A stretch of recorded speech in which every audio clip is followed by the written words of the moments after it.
नमस्कार। आज हम देखेंगे भक्ति सूफी परंपरा, जिसमें हम ये जानेंगे कि दरअसल भक्ति सूफी परंपरा क्या है, भारत में ये कब शुरू हुई और इसका भारत के सामाजिक, सांस्कृतिक, धार्मिक और राजनीतिक जीवन पर क्या प्रभाव पड़ा। पहले तो हम ये जान लें कि दरअसल ये भक्ति परंपरा है क्या। भक्ति का अर्थ है ईश्वर की उपासना। ईश्वर की उपासना, लेकिन एक ऐसी उपासना की पद्धति जो कि पारंपरिक पूजा पद्धति से अलग थी, जिसमें भजन, कीर्तन, इन सब चीज़ों से उपासना की जाती थी और इसमें यज्ञ, बलि, इन सभी चीज़ों का कोई स्थान नहीं था।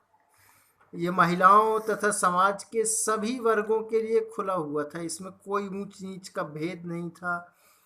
कोई ब्राह्मणवाद या ऊंची जाति, नीची जाति, ऐसी कोई भी भावना इसमें नहीं थी। लेकिन एक बात और इसमें तय थी कि जो ब्राह्मणवादी परंपराएं थीं, उन्होंने भी कुछ हद तक इन परंपराओं को आत्मसात किया और इन परंपराओं में ब्राह्मणवाद का भी कुछ स्वरूप देखने को मिला, जैसा कि हम अभी आगे देखेंगे। कि यहाँ पर ये आपकी किताब में ग्रेट एंड लिटिल ट्रेडिशंस दिया हुआ है, यानी कि महान परंपराएं और लघु परंपराएं। ये दरअसल वही है जो आप देखते हैं कि महान परंपराओं का अर्थ है कि वो सारी परंपराएं जो शासक वर्ग और ब्राह्मणों के द्वारा मानी जाती थी, और लिटिल यानी कि लघु ट्रेडिशंस, लघु परंपराएं, वे परंपराएं जो सामान्य लोगों के द्वारा जिनको स्वीकार किया जाता था। इन भक्ति परंपराओं के एकीकरण के अनेक उदाहरण हैं, जिसमें एक प्रमुख उदाहरण है कि भगवान जगन्नाथ की मूर्ति का निर्माण। भगवान जगन्नाथ की मूर्ति का निर्माण आदिवासी कलाकारों द्वारा किया गया, और भगवान जगन्नाथ भगवान विष्णु का रूप है। तो एक तरफ भगवान विष्णु जो कि महान परंपराओं से संबंधित हैं, और दूसरी तरफ सामान्य आदिवासी कलाकार जो कि लघु परंपराओं का स्वरूप है। तो इस तरह से हम देखते हैं कि इनमें दोनों तरह की परंपराओं को आत्मसात किया गया, और इन परंपराओं के साथ साथ अब हम आगे देखेंगे कि इनमें और कौन कौन सी चीज़ें रही। अब इसमें हम एक बहुत महत्वपूर्ण बात देखते हैं, कौन कौन सी चीज़ें इनमें थी जो इन परंपराओं में अंतर थे और इन परंपराओं में किन बातों का संघर्ष था। इस वक्त भारत में एक और परंपरा थी, वह थी तांत्रिक परंपरा। तो वैदिक काल में जो प्रमुख देवता थे, इंद्र, अग्नि, सोम, अब ये सारे देवता पीछे छूटने लग गए थे। और कई बार ऐसा होता था कि जो वैदिक परंपराओं को मानते हैं और जो तांत्रिक परंपराओं को मानते हैं, उनके बीच में एक संघर्ष की स्थिति का भी निर्माण हो जाता था। आगे देखें, पोएम्स ऑफ प्रेयर्स। अब दरअसल ये पोएम ऑफ प्रेयर क्या है, जैसा कि मैंने आपको शुरू में ही बताया था कि यहाँ पर पूजा की पद्धति, उपासना की पद्धति कुछ अलग थी। उसका बेसिकली काम था, मूल रूप से काम था इन पद्धतियों का, इन परंपराओं का, कि वो अपने आप को एक दूसरी परंपरा जो ब्राह्मणवादी परंपरा से हट कर थी उसमें मानते थे। अब इसमें हम देखेंगे कि यहाँ प्रमुख रूप से भक्ति के दो स्वरूप हैं, सगुण और निर्गुण। सगुण जिसको हम मूर्ति पूजा के रूप में जानते हैं, मंदिरों में जाकर पूजा करने के रूप में जानते हैं, और निर्गुण जिसका कोई रूप नहीं है, जो निराकार है और हम उसकी पूजा करते हैं। इसमें दो महत्वपूर्ण समुदाय थे जो कि दक्षिण भारत में ज़्यादा प्रभावित रहे, प्रचलित रहे, अलवर और नयनार। अलवर वो थे जो विष्णु के उपासक थे, और नयनार वो थे जो शिव के उपासक थे। और ये परंपरा दक्षिण भारत में 6ठी शताब्दी में शुरू हुई। ये वो लोग थे जो एक जगह से दूसरी जगह घूमते हुए, गीत गाते हुए ईश्वर की स्तुति करते थे। अब चूंकि ये एक अनोखी परंपरा थी उस समय के लिहाज से, तो इसमें महिलाओं के प्रति, जाति के प्रति अलग अलग रुझान थे। इसको हम देखेंगे एटीट्यूड टुवर्ड्स कास्ट, जाति के प्रति इनका क्या रवैया था। कई इतिहासकारों का ये मानना है कि ये आंदोलन ब्राह्मणवाद के खिलाफ था, क्योंकि इनके कई भक्त अछूत जातियों के थे। न सिर्फ भक्त बल्कि इनके कई संत भी अछूत जातियों के थे। नयनारों और अलवरों की जो रचना है उन्हें भी वेदों के समकक्ष माना जाता था। अब हम देखें कि इनका महिलाओं के प्रति रवैया कैसा था। महिलाओं के लिए इन परंपराओं में आने की पूरी छूट थी। महिलाओं के साथ कोई भेदभाव नहीं था और सभी महिलाएं इसमें शामिल हो सकती थी। एक महिला जिसका विशेष स्थान था, जिनका नाम है अंडाल, उन्होंने विष्णु की स्तुति में कई सारे भजन बनाए। और एक अन्य महिला है जिनका नाम है कराईकल, जिन्होंने शिव की आराधना की और शिव की आराधना में बहुत सारे भजनों का निर्माण किया, बहुत सारे भजनों की रचना की। रिलेशंस विद द स्टेट, शासकों के साथ इनका कैसा बर्ताव था, कैसे संबंध थे। अब जहाँ जैन और बौद्ध लोगों को बहुत सारा राजकीय प्रश्रय मिला, वहीं नयनार तथा अलवरों को ये प्रश्रय नाम मात्र का मिला। बहुत सारे इनके गीतों में जैनों और बौद्धों की आलोचना भी मिलती है। यहाँ इस बात को भी ध्यान में रखना पड़ेगा हमें कि इनके कई सारे ऐसे गीत हैं जहाँ पर इन्होंने जैनों और बौद्धों की आलोचना की है। अब चूंकि इन्हें किसान तथा अन्य लोग आदर देते थे, अतः राजाओं ने भी इन्हें समर्थन दिया, क्योंकि राजाओं को उन लोगों को समर्थन देना आवश्यक था जिनके साथ सामान्य जनमानस जुड़ा हुआ है। तो इस तरह से कई बार इन्होंने राजाओं के साथ मित्रवत संबंध रखे और राजाओं ने भी इसका अनुसरण करते हुए कई विशाल शिव मंदिर बनवाए दक्षिण भारत में, जो आज भी दक्षिण भारत में देखे जा सकते हैं।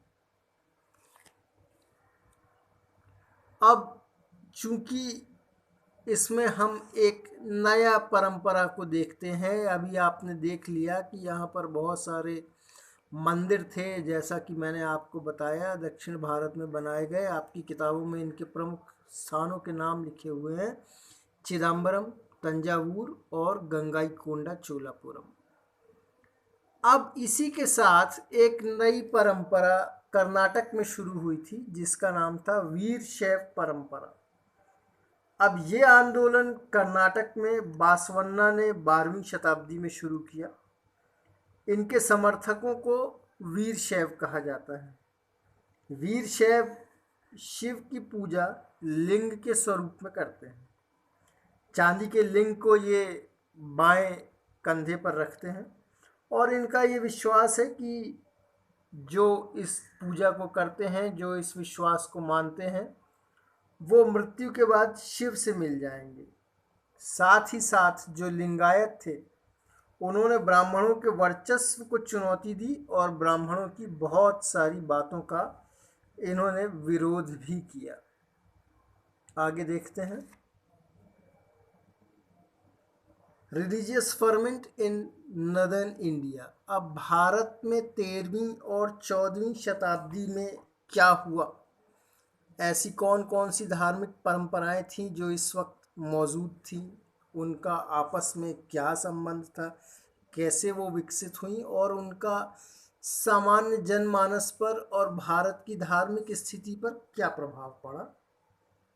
ये एक ऐसा समय था जब ब्राह्मण, नयनार, अलवर, नाथ, सिद्ध, जोगी, ये अलग अलग संप्रदाय अपने अपने संप्रदायों को बढ़ाने में लगे थे। और यही एक ऐसा समय था जब दिल्ली में दिल्ली सल्तनत की स्थापना हो रही थी। तो एक तरह से दो विभिन्न धर्मों का मेल होने वाला था, एक हिंदू और दूसरा इस्लाम को मानने वाले लोग। हम देखेंगे आगे न्यू स्ट्रेंड्स इन फैब्रिक इस्लामिक ट्रेडिशंस।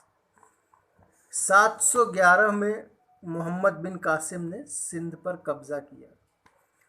भारत की स्थिति बहुत भिन्न थी इस वक्त, क्योंकि दिल्ली सल्तनत में मुगल शासन में जो शासकों का धर्म था वो प्रजा के धर्म से अलग था। ये आप देख सकते हैं, faiths of rulers and subjects. चूंकि इस्लाम में ये लिखा था कि जो मुस्लिम शासक हैं वो शरिया के अनुसार शासन करेंगे और उनके अंतर्गत गैर इस्लामिक लोग नहीं रह सकते, इसलिए एक नया कर लगाया गया जिसका नाम था जजिया। और ये उन लोगों को देना होता था जो इस्लाम को मानने वाले नहीं थे लेकिन इस्लामिक राजा के शासनकाल में रहते थे। आगे देखेंगे हम पॉपुलर प्रैक्टिसेस ऑफ इस्लाम। इस्लाम ने क्या सिखाया लोगों को, इस्लाम क्या कहता है, क्या बताता है। इस्लाम की बहुत सारी 5 सिद्धांत हैं, जिनको सबसे पहला सिद्धांत है कि ईश्वर सिर्फ एक है, अल्लाह। दूसरा, दिन में 5 बार नमाज पढ़ना। तीसरा, दान देना। चौथा, रमज़ान में रोज़े रखना। और 5वां, मक्का की यात्रा यानी कि हज करना। इस्लाम का पालन करने वालों ने स्थानीय परंपराओं तथा भाषाओं को भी अपनाया, और जैसे जैसे इस्लामिक शासक भारत में आते गए वैसे वैसे उन्होंने भारत की परंपराओं को अपनाया। भारत के लोगों ने कुछ उनकी परंपराओं को अपनाया और इस तरह से भारत की संस्कृति को समृद्ध करने में एक महत्वपूर्ण भूमिका इन्होंने निभाई। आगे देखेंगे हम नेम्स फॉर कम्युनिटीज़। अब ये कौन कौन से लोग थे। अब ये दरअसल भारत में जब कोई बाहर से आता था जिसकी संस्कृति, जिसकी भाषा, जिसका धर्म भारत के लोगों से विभिन्न होता था तो उनको अलग अलग नामों से बुलाया जाता था। अब इसमें खास बात यह थी कि जो भी लोग विदेश से आए हैं, जिनकी संस्कृति, जिनकी भाषा, जिनका धर्म अलग है, उनको एक सामान्य नाम दिया गया था जिसका नाम था मलेच्छ। उन्हें मलेच्छ कहा जाता था। अगला टॉपिक देखेंगे, ग्रोथ ऑफ सूफीज़म। भारत में सूफीवाद का विकास कब और कैसे हुआ। सूफी मत का विकास भारत में इस्लाम के सामान्य विचारों से अलग था। ये भारत में तभी से शुरू हुआ जब भारत में सल्तनत काल की स्थापना हुई और इस्लाम भारत में धीरे धीरे आया, भारत में जिसने अपनी जड़ें जमाना शुरू की। और सूफी मत का विश्वास था कि वे संगीत, कव्वाली, योग, इन सब बातों से अल्लाह की उपासना कर सकते हैं। उन्हें नमाज पढ़ने या हज करने या इस तरह की बातों को करने की कोई आवश्यकता नहीं है। आगे हम देखेंगे कि ये खानकाह क्या है और सिलसिला क्या है। तो सूफी संत जहाँ पर रहते थे वो स्थान कहलाता था खानकाह, और उनका जो संत होते थे उनको शेख या पीर कहा जाता था। उनके शिष्य थे जिन्हें मुरीद कहा जाता था, और वह संत जो थे वे अगले संत को नियुक्त करते थे जिसको खलीफा कहा जाता था। शेख की मृत्यु के पश्चात उनका मकबरा एक पवित्र स्थान बन जाता था जहाँ पर वर्ष में हर साल एक बार उर्स होता था। अब ये जो खानका और सिलसिला है और इसमें जो सूफ़ी थे वो भी दरअसल 2 तरह के होते थे। एक वो जो बेशरिया थे, बेशरिया यानी कि वो सूफ़ी जो शरिया में विश्वास नहीं करते थे। शरिया यानी इस्लामिक डॉक्ट्रिन। इस्लाम जिन डॉक्ट्रिन्स को, जिन सिद्धांतों को मानता है उसको नहीं मानने वालों को कहते थे बेशरिया, और जो इसको मानते थे उन्हें कहते थे बाशरिया, यानी कि जो इस्लाम के सिद्धांतों का पालन करते हैं। आगे देखेंगे आउटसाइड द खानकाह। ये जो खानकाह था इसके बाहर का माहौल कैसा होता था। एक सभी लोग, तमाम सारे जिनके बीच में कोई सामाजिक विभेद नहीं है, हिंदू, मुस्लिम, कलंदर, मलंग, मदारी, हल्दी, ये सारे लोग यहाँ पर बेरोक टोक आ जा सकते थे, और ये भारत की एक समृद्ध सांस्कृतिक विरासत का उदाहरण है। अब इन सभी सूफी संतों में एक सबसे प्रमुख सिलसिला हुआ जो कि था चिश्ती सिलसिला। चिश्ती खानका जो था वो एक महत्वपूर्ण केंद्र था, सामाजिक केंद्र था, जहाँ पर शेख स्वयं एक छोटे से कमरे में रहते थे और वहाँ पर उनका परिवार और उनके बहुत सारे सहायक रहते थे। एक खुला लंगर था जहाँ पर कोई भी भोजन कर सकता था। हिंदू, जोगी, नाथ, कलंदर, बहुत सारे संत और लोग यहाँ पर आते थे और इन सभी की स्थानीय परंपराओं का भी यहाँ पर स्वागत और सम्मान किया जाता था। आगे देखेंगे हम कि चिश्ती डिवोशनलिज्म, जियारत एंड कव्वाली। अब ये जियारत और कव्वाली है क्या? जैसा मैंने आपको पहले बताया था कि इनकी परंपराएं सामान्य इस्लाम से कुछ अलग थी। तो सूफी संतों के मकबरों पर जो तीर्थ यात्रा होती थी उसको कहते थे जियारत। यहाँ पर सभी धर्मों और संप्रदायों के लोग आते थे। कव्वाली उनके लिए एक संगीत था जिसके द्वारा वो अल्लाह की स्तुति कर सकते थे। बहुत सारे प्रमुख शासक जिनमें मोहम्मद बिन तुगलक और अकबर प्रमुख हैं, जो कि यहाँ पर इस दरगाह पर बार बार आते थे और उनकी उपासना करते थे। आगे देखेंगे हम।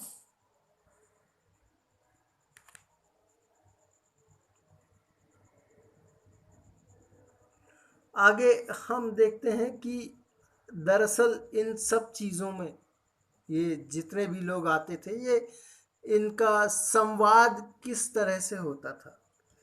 ये संवाद जो था ये उसी भाषा में होता था जो सामान्य जनों की भाषा होती थी। यानी कि अगर हम उत्तर भारत की बात करें तो इसके लिए हम एक भाषा कह सकते हैं जिसको हम कहते हैं हिंदवी। और अलग अलग स्थानों में, जैसे कि बाबा फरीद ने पंजाबी में, बीजापुर में सूफी आख्यान जो थे वो दक्षिणी बोली में लिखे गए, महाराष्ट्र में मराठी भाषा में अभंग लिखे गए। तो इस तरह से ये सारी चीज़ों को सिर्फ और सिर्फ स्थानीय भाषा में लिखा जाता था, बोला जाता था, ताकि जो सामान्य जनमानस है वो इन सब बातों को समझ सके। अब सूफियों के शासक वर्ग से कैसे संबंध थे? Sufis and the state. शासकों से सूफी संतों को बहुत सारा दान, जमीन, ये सब कुछ मिलता था जिसका इस्तेमाल वे खानकाह में आने वाले लोगों की सुविधा के लिए करते थे और आने वाले लोगों के लिए खाने की व्यवस्था, पानी की व्यवस्था, उनकी समस्याओं के लिए उनके बैठने ठहरने की व्यवस्था, इन सब दान के पैसों से की जाती थी। कभी कभी ये भी उदाहरण मिलता है कि शेख और सुल्तान के बीच में संघर्ष या झगड़ा भी हो सकता था। ये भी उदाहरण इतिहास में मिलते हैं। आगे हम देखेंगे new devotional paths, dialogue and dissent in northern India. अब यहाँ पर हम प्रमुख रूप से 3 उदाहरण लेंगे। पहला उदाहरण हमारे सामने है कबीर का, जो कि 14वीं और 15वीं शताब्दी के सबसे प्रमुख संत हैं। बीजक कबीर ग्रंथावली और ग्रंथ साहिब, गुरु ग्रंथ साहिब में कबीर के विचार मिलते हैं। कबीर की कविताओं की सबसे प्रमुख बात है उलटबांसी, और कबीर ने अपनी लेखनी में वैदिक, इस्लामिक और बहुत सारे यौगिक क्रियाओं का कबीर ने अपनी लेखनी में वैदिक, इस्लामिक और यौगिक क्रियाओं का इस्तेमाल किया है और सभी धर्मों के आडंबरों का विरोध किया है, चाहे वो हिंदुओं के हों अथवा मुस्लिमों के हों। और उनके बारे में माना जाता है कि उनका जन्म तो हिंदू परिवार में हुआ था, लेकिन उनका लालन पालन मुस्लिम परिवार में हुआ। एक अन्य प्रमुख बाबा गुरु नानक, जिनका जिक्र हम यहाँ पर करेंगे। बाबा गुरु नानक का जन्म ननकाना साहब में 1469 में हुआ था। उन्होंने निर्गुण भक्ति का संदेश दिया, सभी धर्मों के आडंबरों, मूर्ति पूजा का विरोध किया और ईश्वर से जुड़ने के लिए नाम जपना और लंगर, इन 2 बातों का प्रमुख रूप से उन्होंने वर्णन किया। गुरु नानक ने कभी भी नए धर्म को प्रारंभ नहीं किया, लेकिन बाद में उनके अनुयायियों ने अपने आप को हिंदुओं और मुस्लिमों दोनों से अलग मानना शुरू कर दिया। पांचवें गुरु गुरु अर्जन ने गुरु नानक, कबीर और रैदास के उपदेशों को इकट्ठा करके संकलित करके गुरु ग्रंथ साहिब की रचना की, जिसे गुरबानी भी कहते हैं। और इसके बाद गुरु गोविंद सिंह ने खालसा पंथ की स्थापना की। अंतिम तौर पर हम एक प्रमुख संत के बारे में देखेंगे, मीराबाई, जो कि एक राजपूत राजकुमारी थी जिनका विवाह सिसोदिया परिवार में हुआ था। उन्होंने अपने वैवाहिक जीवन को ठुकराकर कृष्ण को अपना प्रेमी माना और महल को छोड़कर एक घुमक्कड़ संत के रूप में कृष्ण भजनों की रचना की। यह माना जाता है कि उनके गुरु रैदास थे, जो निम्न जाति के थे। मीराबाई के भजन अभी भी गुजरात तथा राजस्थान में बेहद लोकप्रिय हैं। इसके साथ ही इस पाठ का सार समाप्त होता है। इस पाठ के तथा सभी अन्य पाठों के प्रमुख प्रश्न मेरे और मेरे साथियों द्वारा बनाए गए हैं, जो कि जबलपुर रीजन की वेबसाइट पर उपलब्ध हैं।